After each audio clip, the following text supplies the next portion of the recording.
The air inside the grand hall felt electric, filled with the scent of polished wood and fresh flowers. Rows of uniformed officers stood at rigid attention, their polished badges flashing under the warm lights. The American flag hung heavy in the background, a silent reminder of honor, duty, and sacrifice. In the center of the stage, a small podium had been set up, where the ceremony's main event was about to unfold.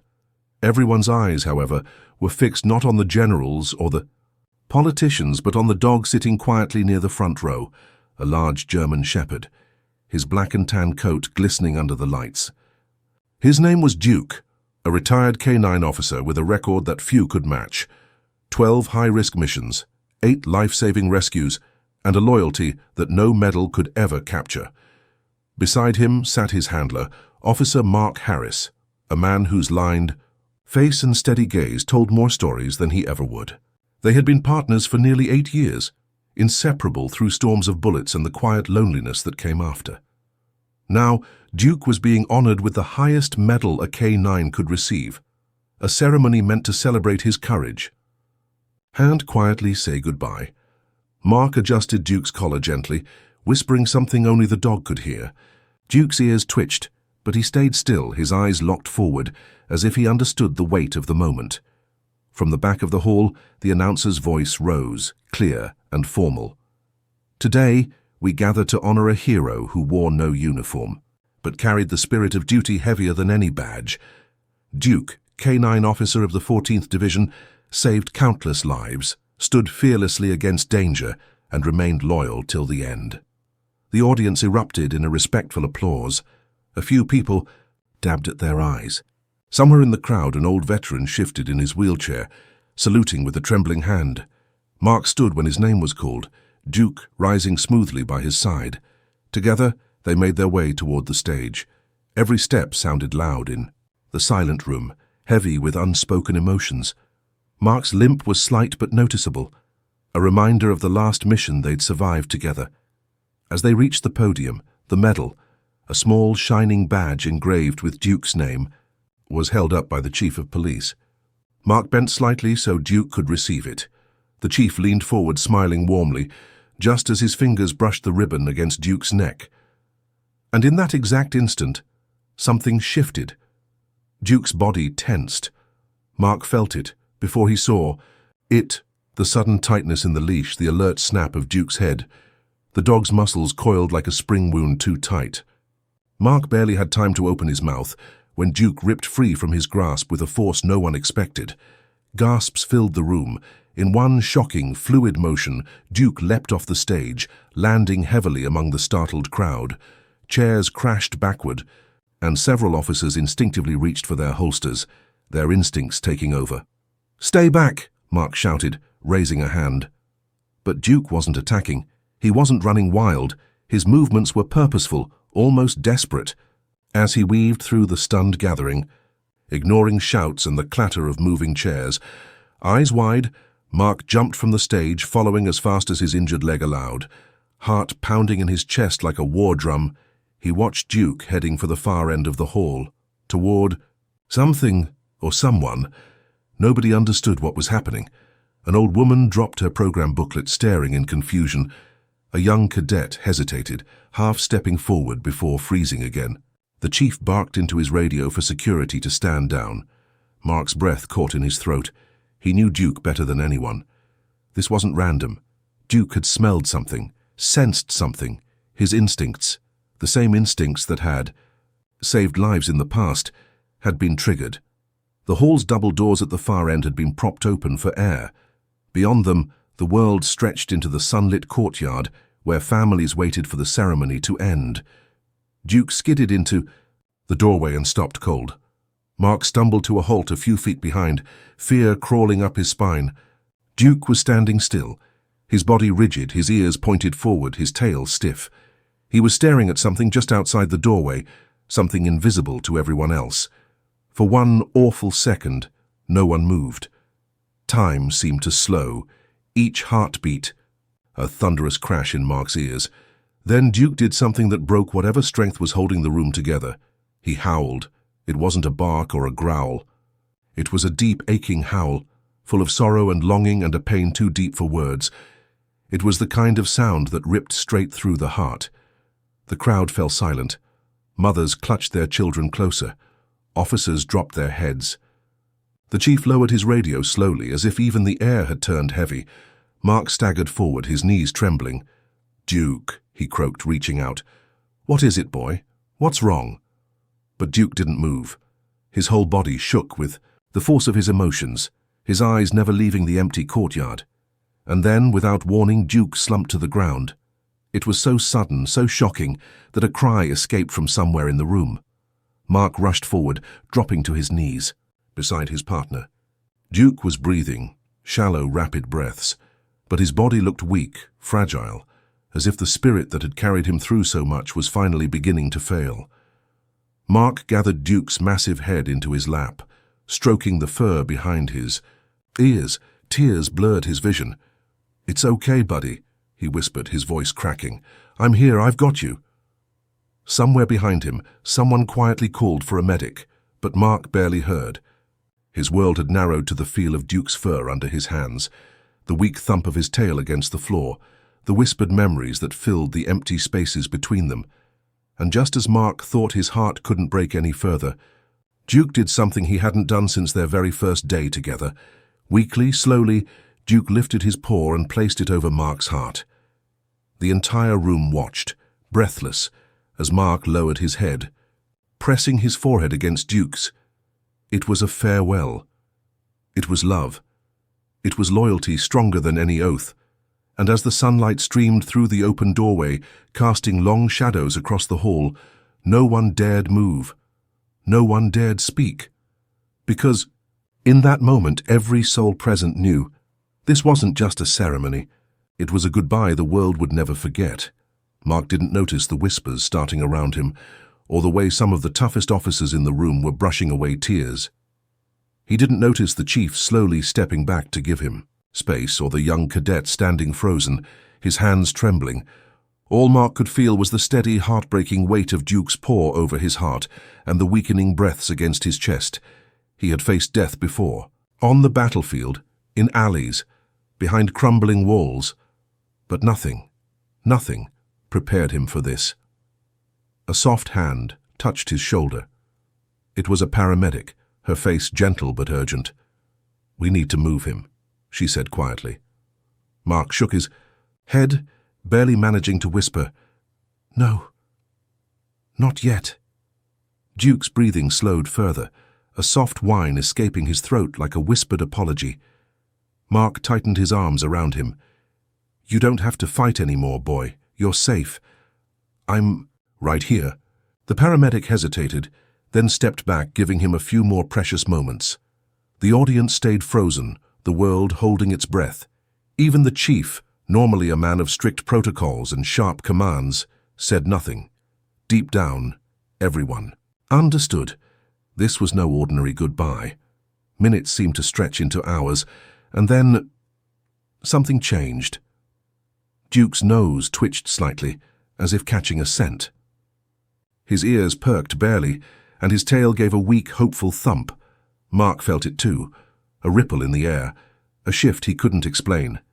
He turned, following Duke's line of sight toward the open courtyard doors. A figure stood there. For a moment, Mark thought his eyes were playing tricks on him.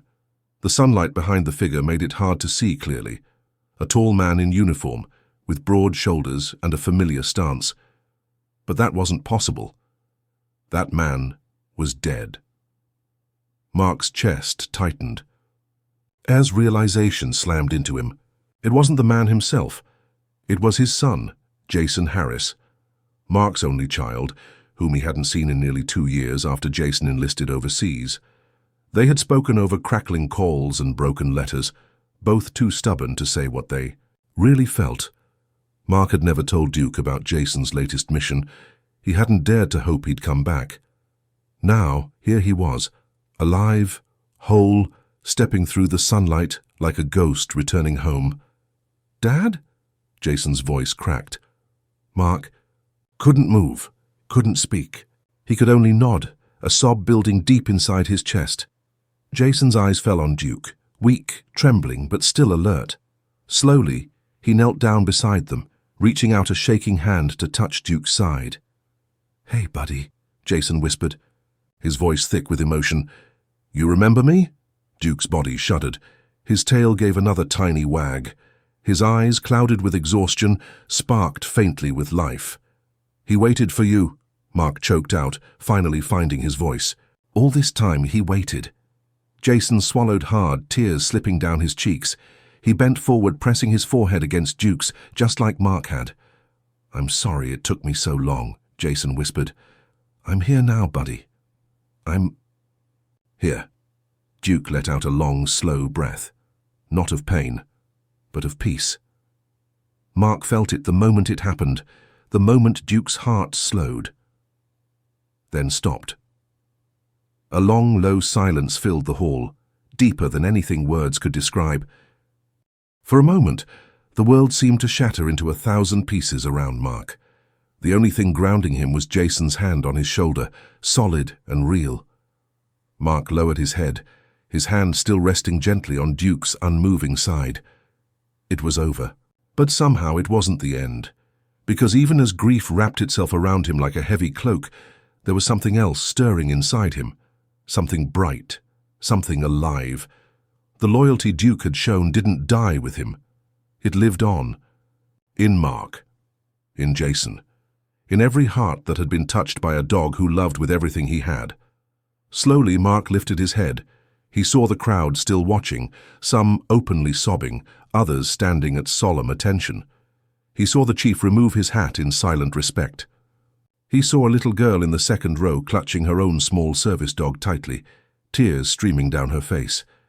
Mark stood, his knees unsteady, but his heart firm.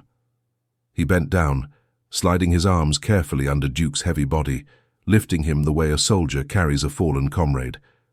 Jason stepped beside him, matching his stride. Together they walked through the silent hall. Each step was a goodbye. Each step was a promise. As they passed, officers snapped to attention. Civilians placed hands over their hearts. Veterans saluted through trembling hands.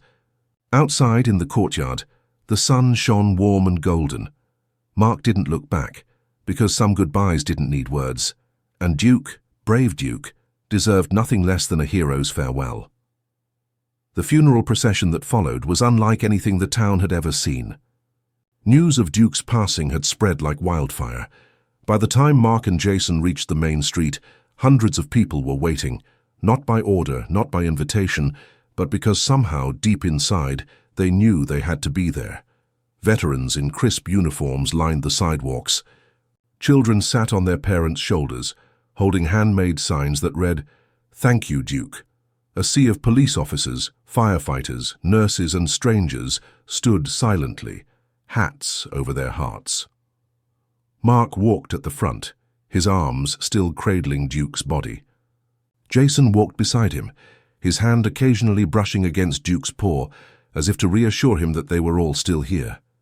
Behind them, the honor guard marched, their boots striking the ground in perfect, somber rhythm. But Mark barely noticed. His mind was wrapped around memories, thousands of them, flashing one after another with painful clarity. The first time he had met Duke at the academy, when Duke had stubbornly refused to heal for anyone but him, the first mission they almost didn't come back from. The long night spent with Duke's head resting on his knee, the silent, wordless understanding that had gotten him through the worst of times. He hadn't just lost a partner, he had lost a piece of his soul. As they neared the memorial site, a sudden movement in the crowd caught Mark's eye. A little boy, maybe 6 or 7 years old, stepped out from the sidewalk. His parents tried to pull him back, but he shook free, running toward Mark with something clutched tightly in his small hands. Mark slowed instinctively. The boy stopped a few feet away, his chest heaving with nervous breaths. Slowly he held out what he was carrying, a battered, much-loved stuffed dog. Mark's throat tightened so hard he thought he couldn't breathe. The boy's lower lip trembled. "For Duke," he said simply. For a long, terrible moment, Mark couldn't move. The weight of grief was too much, but then Jason stepped forward, kneeling in front of the boy. Gently, he took the stuffed dog and placed it carefully on top of Duke's still chest, nestling it between his paws. The boy smiled, tears in his wide brown eyes, and saluted in the clumsy way only a child could. Mark finally found his strength. He nodded to the boy, his voice hoarse as he whispered, "Thank you." The boy ran back to his parents, who hugged him tightly, their faces buried in his hair. The honor guard resumed marching, but the atmosphere had shifted. The grief remained, sharp, raw, but it was joined now by something stronger.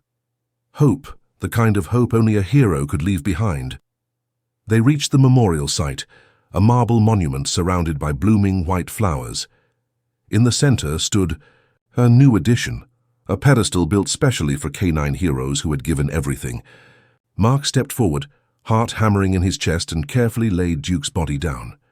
The stuffed dog tumbled from his paws, but landed perfectly beside him, almost as if it belonged there. Jason stood close, his hand gripping Mark's shoulder. The chief approached slowly, his face solemn. "We usually say a few words," he said, his voice low, "but I think today Duke already said everything that needed to be said." Mark's eyes burned, but he nodded. The chief reached into his pocket and pulled out a small velvet box. Inside was a second medal, identical to the one Duke had been awarded earlier, but this one was meant to be buried with him. Mark took it carefully, fingers trembling, and pinned it to Duke's collar. The chief gave a sharp nod to the bugler standing nearby. The first haunting notes of taps filled the air, floating over the heads of the gathered crowd like smoke. Low, mournful, a song for heroes. Mark felt his legs weaken, but Jason was there, steady, keeping him upright. As the final note faded, into the soft whisper of the breeze, a sound broke the silence. A bark, sharp, strong, defiant. Mark spun around, heart slamming against his ribs. Across the field, near the edge of the memorial garden, stood a young German shepherd, his coat still a little too big for his gangly body. He stared straight at Mark, no leash, no handler, as if he had been waiting for something. Another bark, loud and clear. A ripple went through the crowd. Jason whispered, stunned, "Is that?" Mark couldn't answer. His throat was too tight, but somehow, deep down, he knew. It wasn't Duke, of course. Duke was gone. But maybe some bonds are so strong that the universe listens. That somewhere, somehow, the story wasn't quite finished yet. The young German shepherd slowly trotted forward, unafraid of the hundreds of eyes watching him. He stopped a few feet from Mark and sat down, tilting his head slightly, a familiar gesture Mark had seen 1,000 times before. The chief approached, a slow smile breaking through his grief. "He has no owner," he said quietly. "Shelter said he was found wandering near the old training ground 2 nights ago. They called him Chance. Chance." Mark dropped to one knee, holding out his hand. The pup sniffed it, then gently licked his fingers. And just like that, something inside Mark, something heavy and broken, shifted, not healed, not completely, but lighter, stronger. Chance leaned into Mark's chest, resting his head there, the same spot Duke's paw had claimed hours before. Jason crouched beside them, smiling through his tears, and somewhere, maybe just in the quiet corners of the soul where heroes still live, Mark could almost feel Duke watching, proud, at peace, and never, ever truly gone. The sun began to sink. Behind the hills, casting a soft golden light over the memorial, Mark sat quietly at the edge of the garden. Chance curled against his side, breathing softly. Jason stayed nearby, talking to some of the officers and family members who had gathered, but Mark needed a moment alone. The crowd had mostly drifted, away, leaving behind only the whispers of the wind and the scent of blooming flowers. The stuffed dog still sat tucked beside Duke's resting place, a silent guardian. Mark closed his eyes, letting the quiet seep into his bones. He thought about Duke's final moments, the way he had fought to stay, as if waiting for Jason, holding on with that last stubborn spark. A sharp pang of guilt twisted in his chest. Was it enough? Did I do enough for him? He reached for Duke's collar, now placed carefully on his lap, running his fingers over the familiar leather. His thumb brushed over something he hadn't noticed before, a tiny lump, stitched into the inner lining. Mark frowned. Curious, he turned the collar over and felt the lump again. Carefully, he picked at the stitches with a small pocket knife from his belt. The leather peeled back, and tucked inside, folded so small it was almost invisible, was a piece of paper. Mark's breath caught in his throat.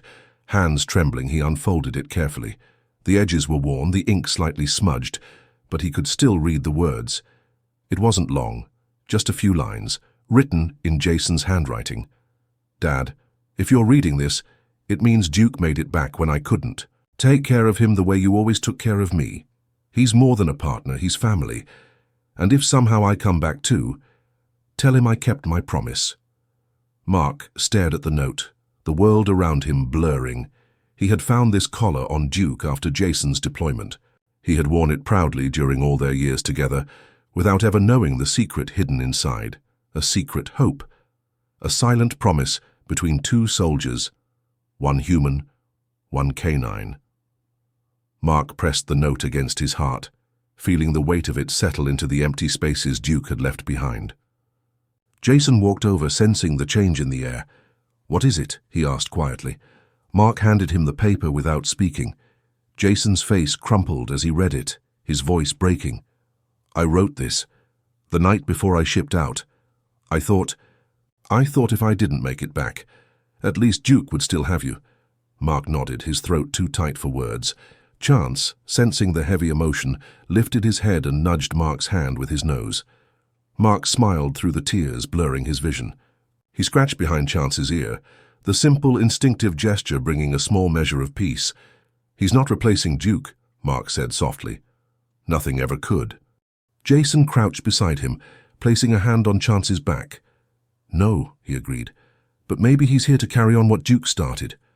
Mark looked down at the pup, young, eager, full of untapped promise, and something inside him shifted, not erasing the grief, not covering the pain, but growing alongside it, like new roots in scorched earth.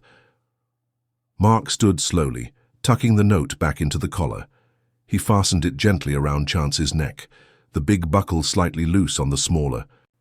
Chance sat up straighter, his eyes bright, tail wagging once with cautious excitement. Jason grinned. "He's ready." Mark laughed softly, a sound he hadn't thought possible today. "Not yet, but he will be." Together they began walking down the pathway away from the memorial. The night air was cool, but comforting. Mark didn't know what the future would look like. There would be challenges, training, rebuilding the kind of bond that couldn't be rushed. But for the first time in a long while, he felt something stir in his chest beyond grief. A beginning, a chance. And as they walked into the fading light, Chance trotting happily between them, Mark allowed himself a rare, fragile hope. Maybe, just maybe, Duke hadn't said goodbye. Maybe he had simply passed the torch. A week later, Mark found himself standing outside the old K9 training facility, the same place where he and Duke had trained years ago. The building hadn't changed much. The worn obstacle courses, the faded paint on the walls, the smell of dust and leather still clinging to the air. But today it wasn't ghosts of the past that filled the place. It was possibilities. Jason stood at Mark's side, holding a clipboard, while Chance sat patiently at attention, his eyes locked on Mark's every move. The puppy had a long way to go, saying raw, clumsy at times, but he had something that couldn't be taught, heart, and loyalty so fierce it made Mark's chest ache. They had barely begun training when one of the senior instructors, a tall woman with a sharp gaze, approached them, holding a thin, official-looking folder. "Sergeant Mark Evans?" she asked. Mark turned, frowning slightly. "That's me." She offered the folder. "You're going to want to see this." Mark took it, feeling the weight of it immediately. He flipped it open, and as he read, his hands started to shake. Inside were files, old, almost forgotten, about a case from years ago. A case Duke had worked on. A missing child. A search that had ended in tragedy. Or so everyone thought, but hidden deep within the final report was an overlooked lead, a name, a location, a witness that no one had ever followed up on because the trail had gone cold. Except now, with technology having advanced, facial recognition and DNA testing had flagged something. The missing child might still be alive. Jason leaned in, reading over his shoulder. Is this... Mark's mouth went dry. This was Duke's last open case. The instructor nodded. We thought you might want to finish what he started. Mark looked down at Chance. The young dog tilted his head, his tail giving a hopeful wag. A slow, stunned smile broke across Mark's face. It wasn't over. Duke's legacy wasn't just medals and ceremonies. It wasn't just memories buried under marble stones. It was a life, a mission, still waiting to be completed. And now, with Chance by his side, Mark could finish it. He crouched down, looking Chance directly in the eyes. You ready to make Duke proud? He whispered. Chance barked, sharp, excited, as if he understood every word. Jason clapped him on the back, grinning. Let's go find that kid. Mark stood, tucking the file under his arm. As they left the training grounds, the wind picked up behind them, scattering leaves across the pavement. And for just a moment, Mark could almost hear it, a low bark carried on the breeze. Duke, pushing. Them forward, watching over them and smiling because real heroes never leave. They live on in the lives they save, the hearts they change, and the bonds they leave behind, forever.